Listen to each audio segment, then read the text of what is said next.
에도 잠깐 말씀을 드렸는데 오늘이 무슨 날이라고요? 오늘이 만우절. 만우절은 뭐 하는 날이에요? 그러니까 거짓말을 해도 괜찮은 날로 그렇게 알려져 있죠. 그래서 오늘 이 시편 76편 말씀도 이제 나가는데 거짓말에 대해서 우리가 한번 잠깐 생각해 보기 원하는데, 그러니까 만우절의 이 거짓말은, 그러면 거짓말을 해도 되는 어떤 날이라고 이제 다 알려져 있지만, 근데 만우절 때 누가 거짓말로 해서 어떤 사람이 만약에 피해를 봤다. 예를 들어 거짓말이라, 여러분 사기를 치는 것도 일종의 거짓말이죠. 뭐 거짓말이라는 게 꼭 말로만 하는 게 아니라 어떤 다른 사람을 속이는 거라고 한다면, 어떤 사람을 만우절날 예를 들어 사기를 쳐서 그 사람에게 피해를 끼쳤다면, 오늘은 만우절이었으니까 괜찮은 거야라고 말할 수 있을까요? 이제 여러분이 아마 어떤 요즘은 정말 이렇게 기사를 검색을 해보면 누구도 속일 수가 없어요. 그러니까 만우절 그러면 여러분이 뭐 구글이나 또 네이버 같은 데서 만우절 딱 치면 그냥 만우절에 대한 얘기가 쫙 나오고, 뭐 유래, 뭐 왜 이렇게 생겼는지 그 얘기가 되는데요. 근데 우리가 신앙 안에서 거짓말을 해도 돼요, 안 돼요? 근데 왜 안 되죠, 거짓말을? 나쁘니까 이제 거짓말을 하는데, 근데 그 만우절에 하는 거짓말은 나쁜 거야, 안 나쁜 거야? 이제 정도에 따라서인데, 그 말씀을 잘 하셨어요. 저도 사실은 제가 이렇게 성경을 보면서 정말 문제는 뭐냐면, 성경을 대충 보는 거예요. 성경을 정말 진지하게 읽고 그 의미를 우리가 파악하는 것이 아니라 성경을 대충 보는 것은 너무너무 위험합니다. 우리가 십계명에 보면 10가지 하나님이 이제 하라 하지 말라 이 계명이 있는데, 거짓말하지 말라라는 계명이 있을까 없을까요? 근데 자세히 보셔요. 우리 십계명의 제9계명을 보면 뭐라 그러냐면, 제9는 내 이웃에 대하여 거짓 증거하지 말라. 거짓말하지 말라가 아니야. 거짓 증거하지 말라로 돼 있어. 그러면 그 거짓말하지 말라는 거 아니냐? 얘기가 좀 달라요. 성경에는 거짓말을 한 것 때문에 오히려 칭찬받은 사람이 있을까 없을까요?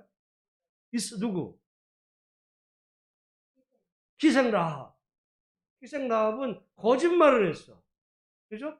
가나안 정탐꾼이 여리고에 와서 이제 하다가 그것이 이제 의심하고 찾아온 사람들에게 그 정탐꾼의 위치를 제대로 알려줬어요? 거짓말했어요?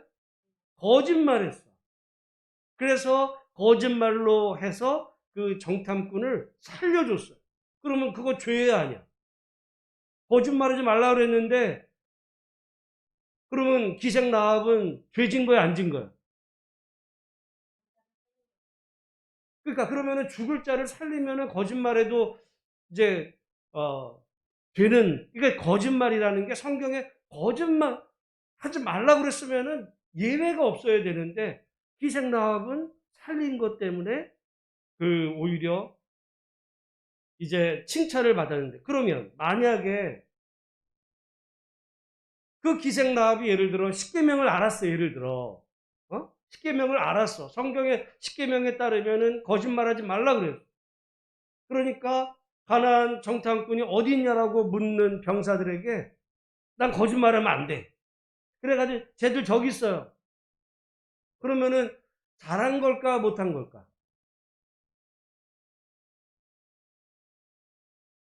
그러니까 거짓말을 했다는 그게 보면 그거는요 잘못한 거. 잘못한 거. 그러니까 우리가 성경에 그 거짓말하지 말라라고 그거를 그렇게 해석을 하면 그와 같은 그 어려움이 생겨. 근데 아까 제가 읽었던 것처럼 내 이웃에 대하여 거짓말하지 말라가 아니라 뭐라 그랬어요? 거짓 증거하지 마. 그 증거한다는 게 뭘까? 그걸요, 영어 성경으로 보면 영어의 그 증거라는 말이 테스트모니거든요. 이 테스트모니라는 말은 이게 어디에서 사용되는 거냐면 법정에서 재판. 재판할 때 예를 들어 어떤 이제 그 이렇게 문제가 생기잖아요. 누군가가 그 어떤 이제 재판이라는 거는 뭐 소송을 다루는 거 아니에요. 누가 옳고 그름에 따라서 반드시 그 이 증인의 말 한마디에 따라서 말하자면 어떤 사람은 죽기도 하고요. 어마어마한 피해를 당할 수도 있는 그런 상황 속에서. 그러니까 이 사람이 어떤 말을 하느냐에 따라서 누군가는 완전히 살인자인데도 살려주고 정당한 사람인데도 죽이는 이 결정적인 이 권한을 가진 사람이 거짓말을 한 거예요. 거짓말을 함으로 인해서 말하자면 진실이 드러난 게 아니라 오히려 잘못된 사람은 이게 오히려 사람들에게 인정을 받고 옳았던 사람이 이제 처벌을 받는 이런 일이 일어날 수 있어요, 없어요? 그래서 오늘날은 법정에서 반드시 그 증인은 어떻게 해요? 선서랍니다. 내가 만약에 위증이라는 말은 거짓 증거예요. 내가 거짓 증거를 한다면 그에 따른 내가 처벌을 받겠습니다. 그러니까 거짓말을 하는 거는요, 그냥 거짓말이 아니라 그냥 농담 삼아 그렇게 그 이야기하는 정도가, 예를 들어 말하는 얘기, 어떤 사람이 예를 들어 뚱뚱한데 그 사람 보고 이렇게 뚱뚱해 그러면 그 사람이 좋겠어요? 싫겠어요? 잘못하면 말이죠, 상처를 받아. 그러니까 뚱뚱한데도 불구하고 건강해 보이네. 요즘 그래도 건강해서 좋겠어. 그러면은 사실은 그 거짓말이에요, 뭐예요?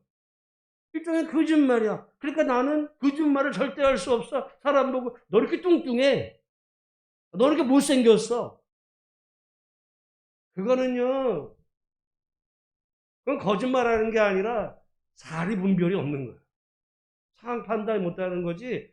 그걸 지금 십계명에 따라서 거짓말이 아니라 그거는 십계명은 거짓 증거.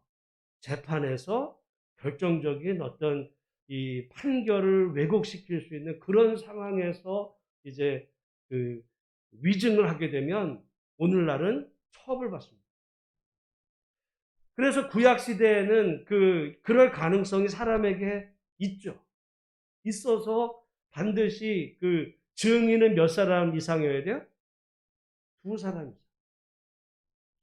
근데 문제는 두 사람 다 짤 수도 있어. 세상 일은 그러니까 모르는 거예요. 한편이 되면 오히려 정당한 사람은 죽이고 이 정말 불의가 승리하는 일들이 어마어마하게 세상에서 많아요. 가령 우리가 구약 시대에 보면 가장 부패했던 시대를 어디로 이야기하냐면 이 아합 이세벨 시대를 얘기해요. 아합과 이세벨.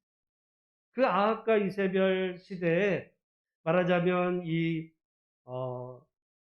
바알 신앙의 문제도 있지만은 아합과 이세벨 당시에 나봇 포도원 사건 이야기가 납니다. 아합이 그 나봇이 가진 그 포도원을 뺏고 싶었는데 그게 이제 법적으로 보면 이 이스라엘 땅은요, 하나님이 정해준 거를 자기 마음대로 함부로 파고 살 수 없는 그런 구조로 되어. 우리가 오늘 자본주의 시대에 내가 좋은 땅이 사고 팔고 이런 개념으로 그때를 가면은 안 되는 거예요. 그때는 그 경계를 이제 이렇게 정해둔 분명한 이유가 있습니다. 왜냐하면 만약에 사고 팔고 하게 되는 그 상황이 생기게 되면 어떤 사람은, 힘 있는 사람은 아주 부자가 되고 게으르거나 또는 어떤 힘없는 사람은 속아서든지 아주 거지가 돼가지고 이런 어떤 영구한 빈부격차가 생기는 거를 하나님이 막으시려고 이 직에서 하나님이 여호수아 정복 이후에 각 지파나 그 이제 부족에게 나누어진 그 땅을 함부로 팔지 못하도록 법으로 정해 놓으셨는데 나봇은 그래서 이거는 그렇게 할 수 없다. 그랬더니 그러니까 이제 아무리 아합도 뺏고는 싶었지만 그게 이제 속상해가지고 그러고 있을 때 이세벨이 어떻게 해요? 거짓말로 사건을 만들어.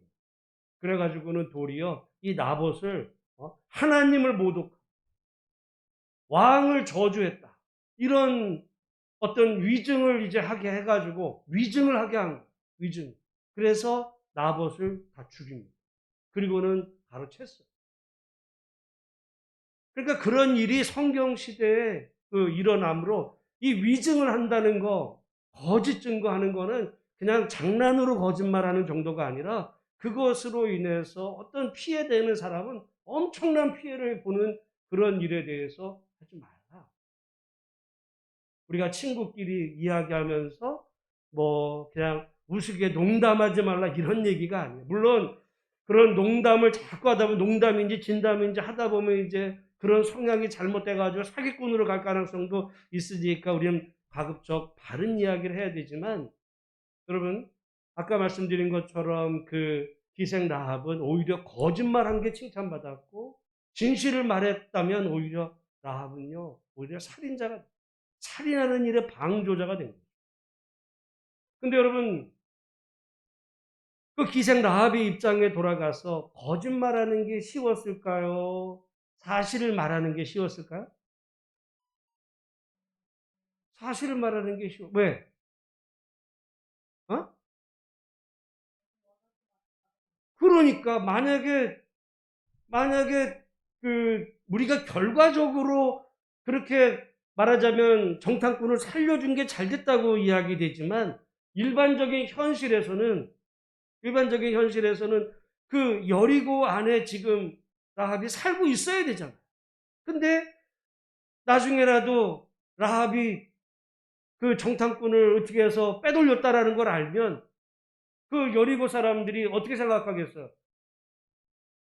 아유, 뭐, 그럴 수 있었지. 지난 일인데, 괜찮아. 이랬을까요? 아니야. 여러분, 그 기생 라합은 피해를 당할 거를 각오하고, 자기가 피해를 당할 거를 각오하고 상대방을 살리는 일을 했지, 그냥 쉽게, 쟤 저기 있어요. 그렇게 말하는, 나는 진실을 말하는 사람이야. 그 얘기가 아니라, 오히려 자기가 살고자 남을 그 죽음에 이렇게 모는 그런 일이었다는 거죠. 그러니까 여러분, 우리가 거짓말하지 말라라는 이 말 하나도 성경에 따르면 여러 가지를 생각해요. 그러니까 우리가 너무 쉽게 거짓말하지 마. 근데 그 거짓말이 어떤 의미의 거짓말? 성경의 다른 그 십계명은 재판에서 거짓 위증하지 말라. 위증하지. 왜냐하면 그것으로 인해서 엄청난 피해를 당하는 사람이 생기기 때문에. 그렇다고 한다면 그 위증한 사람은 그에 상응하는 처벌을 받아요. 아니 나는 그냥 난 몰랐어 그냥. 아니요.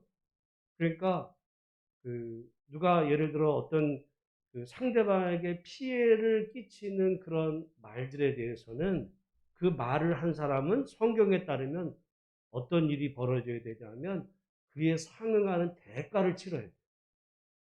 왜냐하면 그 사람의 그 거짓말로 누군가는 죽었기 때문에 그래요. 죽을 만큼 괴로워하는 사람이 생기는 그 일에 난 몰랐어. 그런다고 될 얘기가 아니거든요. 이거를 조금 확대하면 저는 우리가 지금 1년 365일이 정말 만우절 같은 세상에서 살아요. 여러분이 듣는 뉴스나 유튜브에 수없는 거짓말들이 난무해. 수없는 거짓말. 나중에 가면 아유 아니었나 봐. 이렇게 되는 어떤 그런 일이 누군가는 그 말들이요. 죽는 사람이 생긴다.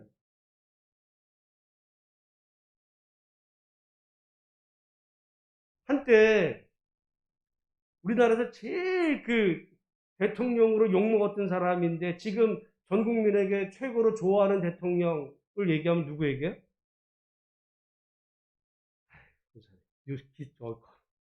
보세요. 노무현 대통령. 왜 자살했는지 알아요? 이 사람들은 오늘 자살했으니까 지옥 같다. 이걸 교회에서 얘기하는데 여러분 거짓말이 사람을 죽여요. 그때 뭔 얘기가 나왔냐면 논두렁에 시계 버렸다. 그거 거짓말이에요. 그 SBS 그 뉴스에서 그 얘기 나오므로 그때부터 그냥 논두렁에 시계 찾으러 다닌다. 그게 거짓말. 그러면서 여론이 나빠지고 해가지고 결국은 그 봉화에서 불려가지고 검찰에 조사받는 그 과정에서 모멸감과 결국 그 가족들에 대한 이 수사가 들어오는 것에 대한 부담으로 본인이 제가 볼 때는 그거 죽인 거예요. 언론이라는 그 미명할 지금 아무 책임도 안 져. 그 사람들은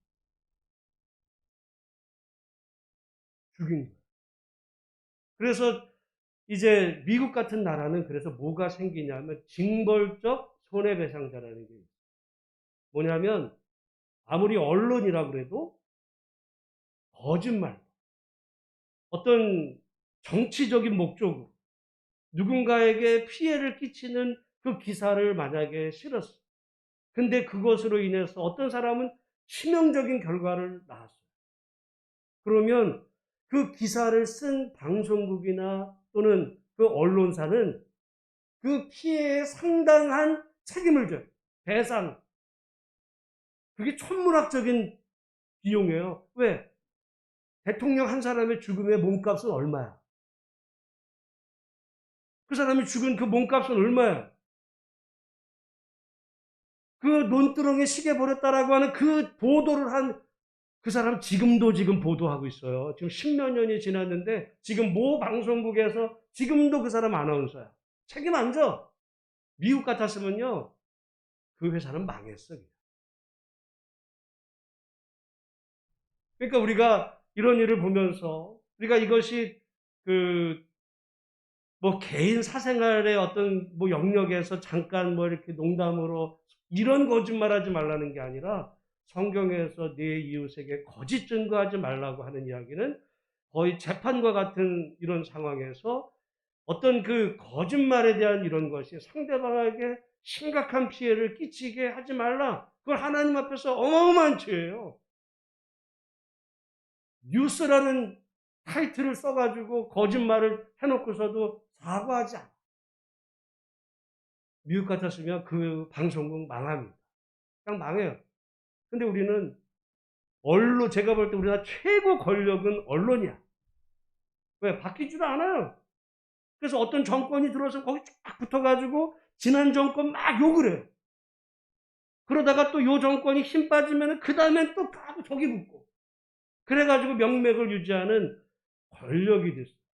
제가 볼 때 이 제9계명 내 이웃에 대하여 거짓 증거하지 말라는 이 계명은 우리나라 언론사에 해당합니다. 지금도 없는 거짓말들, 언론의 이름으로 마녀 사냥식으로 이렇게 퍼져나갈 때 누군가는 정말 죽고 싶어 괴로워하는 이런 일이 생깁니다. 이런 입장 바꿔가지고 여러분이 한번 당해보세요. 여러분이 만약에 누군가의 거짓말 때문에 그 거짓말이 그냥 퍼지고 퍼져가지고 결국 어떤 일에 들어오게 될 때 정말 그거는 죽고 싶을 만큼 괴로운 일이다. 그것을 성경은 하지 말라고 말씀하셨고, 이제 그 일에 대해서 우리 하나님은 여러분, 그러니까 이 10계명의 그 제9계명은 1계명 못지않게 중요합니다. 어떻게 보면 제1계명 우리 앞에 어떤 다른 신을 두지 말라라는 그 이야기는 자기 개인에 대한 이야기지. 자기 혼자 죽을 수도 있지만은 이웃에 대해서 거짓말한 이 계명은요, 자기는 안 죽어 남을 죽이는 거지. 하나님 앞에 어떤 죄가 더 클까? 저는 1계명 어긴 것보다 제 9계명 어긴 게 더 커요. 왜? 이건 자기 살다 남 죽이는 거니까. 더 악한 거거든요. 근데 그런 일들이 벌어지는 속에, 그래서 저는 그렇게 생각합니다. 우리가 오늘 이 만우절을 맞아서 그냥 웃으면서 즐기며 넘어갈 수 있는 그 일과 오늘 365일 이 떠도는 이야기 속에 제가 정말 들어보면 기도 안 찬 이야기들이 지금 막 들려요. 기도 안. 그런 속에 우리가 이런 얘기가 있어요. 한 번 속는 거는 속이는 사람의 문제야. 왜? 사람이 의도해서 속이려고 속이면 말이죠. 다 속아. 근데 2번, 3번 속는 거는 속는 사람이 문제야. 속는 사람. 그러니까 자꾸 속으니까 속이는 거거든요. 그래 놓고 시간 지나고 나면, 아, 몰라. 지나간 일인데 뭐 그거 갖고 그래. 이렇게 얘기한다면 누군가는 죽을 만큼 괴로워요. 그게 악이다. 그래서 오늘 이 만우절에 제가 더 구체적인 사례를 하나 얘기하려고 그때 시간이 가고 그래서 여러분 그래서 잘 분별하시고. 근데 유튜브는 그럴 수 있어. 왜? 이거는 법적 책임이 별로 없거든요. 그러니까 자기가 하고 싶은 얘기 하는 거야. 근데 뉴스는 다르다. 뉴스는 공적인 기능을 해야 되기 때문에 사실은 여러분 저 방송국이 어마어마한 혜택을 받고 있고 신문사가 정부에서 돈을 받아요. 나라에서 돈을 받아. 그럼 나라에서 왜 거기 회사에다 왜 돈을 줘요? 그 사람들도 광고하고 다 돈 버는데 왜 나라에서 돈을 줘? 그거는 우리나라의 언론을 바르고 정말 이렇게 제대로 된 그런 언론으로 거듭나라고 정부에서 보조를 해주는데 돈은 받아먹으면서 거짓말을 이렇게 해냈고 어떤 정치적인 이권에 따라서 자기에게 누굴 죽일까 살릴까 판단해가 유리한 쪽으로 막 이렇게 몰아가는 이런 일들이 우리나라에서 저는 그래서 365일이 만우절 같은 날 세상을 살아요. 만우절은 웃기라도 하지 다른 날 벌어지는 이런 거는요 정말 진지한 거예요. 누군가는 죽기 때문에. 그래서 우리가 정말 그런 뉴스를 들을 때 잘 걸려듣고 분별하고 이렇게 해서 여러분 그 언론의 기능의 최고는 팩트체크, 팩트체크. 그게 진실이냐? 그게 사실이냐? 목숨과도 같이 그걸 중요하게 여겨야 돼서 그래서 징벌적 손해배상제라는 게 도입이 되면 내가 만약에 이거 허위 보도를 써가지고 누군가가 엄청난 피해를 당하게 되면 그 몇백 배의 그 피해를 당할 자기에게 그 배상의 책임을 물을 그것이 오기 때문에 몇 번에 걸쳐가지고 이게 맞는지 틀리는지를 검증하고 또 검증해서 그래서 맞다고 한다면 상대방에게 뭐 피해가 가는 거 어쩔 수 없는 거죠. 보도하는 거야. 그거는 책임이 없어요. 왜? 진실돼. 근데 돈 장사 된다는 거 알고 그냥 막 써내는 거야. 제가 볼 때 제일 악한 거예요, 그게. 제일 여러분 그러잖아요. 누군가로부터 한 대 맞는 거가 더 아파요. 그 사람으로부터 그 거짓말로 인해서 나에 대한 나쁜 소문이 퍼져나가는 게 아프겠어요. 그러니까 우리가 그래서 걸러들어요. 그래서 옛날부터 TV를 뭐라 그랬냐면 바보 상대, 바보 만들어요. 그래서 우리가 잘 분별해야 되겠다는 생각을 제가 이 만우절 오늘 아침에 그거 묵상했어요. 근데 오늘 여기 본문의 말씀에 보면 오늘 우리 12절 말씀 같이 한번 읽어보겠습니다. 12절 같이 읽겠습니다. 시작. 그가 고관들의 길을 꺾으시리니 그는 세상의 왕들에게 두려움이시로다. 여러분 세상의 왕들이 두려워하는 존재가 있을까요? 세상의 왕들은 딱 두려워하는 존재가 있어. 그러니까 신을 두려워. 물론 저거 종교적인 것보다 세상의 왕들은요 더 센 왕을 두려워. 여러분 조선시대 같은 경우나 이럴 때 보면 우리나라는 왕이지만 중국에는 누가 있어요? 황제가 있어요. 우리가 가끔 그 사극 같은 데 보면 중국의 황제가 우리나라로 와요, 안 와요? 직접 안 와. 직접 안 와. 대신 사신을 보내. 근데 중국의 사신이 우리나라에 왔어요? 이제 저 경복궁 같은데 이제 그 임금 있는 곳에 사신이 왔어. 그러면 이제 왕은 보통 그 높은 자리에 앉잖아요. 그럼 왕이 위에 앉고 사신이 밑에 설까? 아니에요. 왕이 내려와요.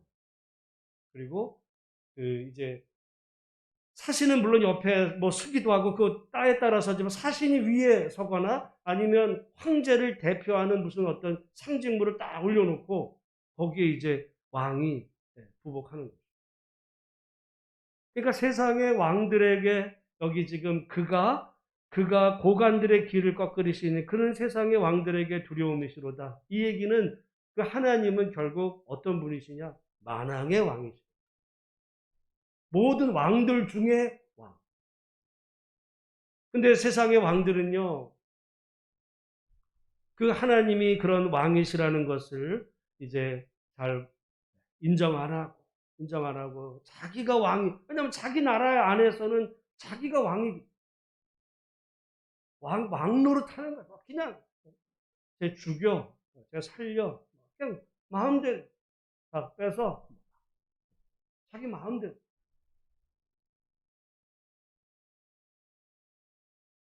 근데 오늘 본문의 말씀에 이 하나님은 그런 사람들의 길을 꺾으시고 그 세상의 왕들에게 두려움이 되시는 그런 만왕의 왕, 그분이 우리가 섬기는 하나님입니다. 여러분, 그런 의미에서 보면 우리가 만왕의 왕을 우리의 하나님으로 섬긴다면 세상의 왕들에 대해서 두려움을 가질까요? 안 가질까요? 안 가져야 돼. 안 가져야 돼. 왜? 우리의 만왕의 왕은 얘보다 높거든요. 아니, 그러니까 중국의 그 사신이 와도 조선의 임금을 우습게 여겼다니까요. 왜? 아, 내가 모시는 왕은 황제야. 근데 조선의 왕이 오히려 조선의 왕한테 큰 소리를 쳤어요. 우리가 볼 때는 지금 이해가 안 되지만 그런 거예요. 지금 하나님이 만왕의 그 왕이시고 그 세상의 왕들을 이제 그 심판하시는 이런 하나님이라고 우리가 믿는다고 한다면, 진짜 믿는다고 한다면 세상의 왕에 대해서 두려움을 가져야 돼요? 안 가져야 돼요? 갖지 마. 그러니까 예수님은 물론 본인이 본질 하나님이시지만 동등됨을 갖지 아니하시고 내려오셨을 때 그분은 성자, 하나님의 아들로서 이 땅에 오셨을 때 세상의 왕들에 대해서 두려워했을까 안 두려웠을까요? 오늘 아침에 그 성전에서 매매하는 자들을 이제 내쫓으신 후에 이제 그 대제사장하고 서기관들 장로들이 쫓아와서 너 뭔 권위로 이따위 짓을 저렇게 저러는 거야 이제 이렇게 소리 칠 때, 여러분 세상에서 보면 그들은요 거의 왕 같은 그런 최고 권력. 여러분 그 시절에는 종교 국가거든요. 종교 국가라는 거는 곧 이 종교 지도자가 곧 정치 지도자랑 연결되는 거예요. 우리가 이 중세 시대에 보면 중세 로마 이 중세가 이 종교 국가. 그러면 종교 최고 지도자가 때로는 세상의 교황이 세상의 황제보다 높았어요. 그래서 황제가 실제로 교황한테 와가지고 그 무릎 꿇고 빌은 적도 있어요. 종교 권력이 세상 권력보다 높았던 시절들도 있어요. 그런 만큼 그 당시에 대제사장이면 그러니까 최고의 종교 권력자거든요. 그리고 지금 거기가 어디냐면 성전이야. 좀 표현이 그래서 그렇지만 성전은 대제사장의 뭐예요? 자기 나와바리야 거기가. 여기 멀리 떨어진 데도 아니고 그 성전에 관계된 그 모든, 거기에는 모든 사람들의 최고 수장이 대제사장인데, 그러니까 대제사장이 그냥 이렇게 만나러 온 게 아니라 뒤에는요 쫙 있는 거야.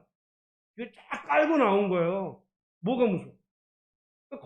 거의 뭐 정말 엄청난 권위가 있는 그런 속에서 너 무슨 권위로 이런 일을 벌였냐라는 말은요, 웬만한 사람 같으면 쫄아야 될 일이에요. 근데 예수님은 두려워하지 않아요.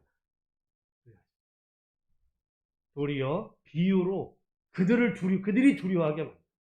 왜냐하면 권위의 근거가 달랐어요. 예수님의 권위의 근거는 어디였어요? 하나님.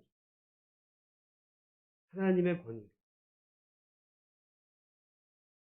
그러나 이 대제사장과 이 서기관 장로의 권위의 근거는 뭐예요? 자기들을 그 자리에 앉혀준 어떤 사람. 그 사람은 그러니까 거의 그 눈치만 보는 거야, 그 눈치. 아니면 나를 지금 이 자리에 앉게 해준 어떤 세력보다 더 높은 세력이 저 사람 왔는지 그거 두려워하는 거지. 그러니까 늘 권위의 근거가 어떤 인간적인 이권 관계에 이렇게 묶여 있다 보니까 거기서 차이가 납니다. 그러니까 여러분, 아까도 말씀드리지만 중국에 그 사신이 왔을 때, 뭐 중국의 사신이 뭐 별거, 뭐 싸움을 잘해, 뭘 잘해. 근데 우리 조선의 임금이 그 앞에서 그냥 굽신굽신 거렸던 이유는 뭐예요? 권위의 근거가 황제거든요. 그 뒤에 있는 권위의 근거 때문에 조선의 임금이 굽신거리는 거지. 무슨, 뭐, 사신이라고 해서 무슨 뭐 별거도 아닌데. 그러니.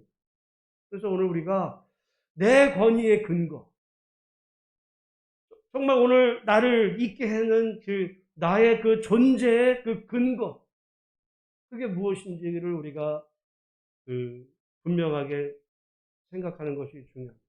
우리의 믿음의 대상인 하나님이 내 권위의 근거시고, 나는 하나님의 자녀, 그 하나님은 만왕의 왕이시다 라고 한다면 우리는 이 땅에 살아가는 중에 두려움이 있어야 돼요, 없어야 돼요?